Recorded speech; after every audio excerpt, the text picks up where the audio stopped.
But the war on drugs resonated a policy of kill, kill, kill. As the former president has always said, shoot them dead.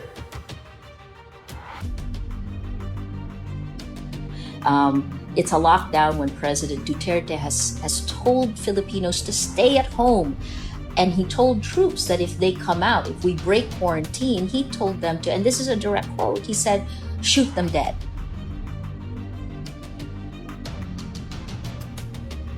I will not hesitate. My orders are sa pulis pati military, pati mga barangay, na pagka ginulo at nagkaroon ng okasyon na lumaban at ang buhay ninyo ay nalagay sa alanganin, shoot them dead. Yung gamitin ang puwersa. I'm addressing the left. Ngayong pangpapastos yung slamming about the distribution. Remember, kayong mga left, you are not the government. And naintindihan ninyo yan? Hindi kayo nasa gobyerno and you cannot be a part of what we are planning to do for the nation. Intindihin ninyo yan.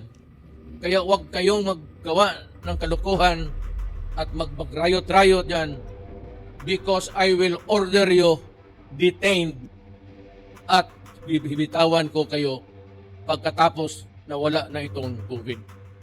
Huwag ninyong subukan ang Pilipino. Do not try to. Alam mo, we are ready for you. Gulo, o barilan, o patayan, I will not hesitate. My soldiers to shoot you, I will not hesitate to order the police to arrest and detain you.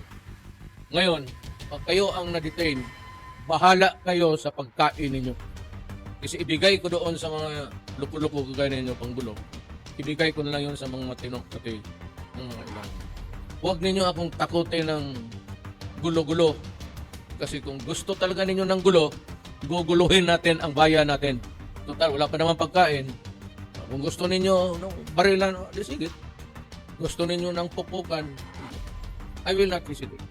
My orders are sa police pati military, pati mga barangay, na pagka ginulo at nagkaroon ng okasyon na lumaban at ang buhay ninyo ay nalagay sa alanganin, shoot them dead. Tingnan patay. Kaysa magulo kayo dyan, nilibing ko na kayo. Ayun, libing akin yan. Huwag ninyo subukan ang gobyerno kasi itong gobyerno na ito, hindi ito natin. Remember, kayong mga left, you are not the government. And naintindihan ninyo yan? Hindi kayo nasa gobyerno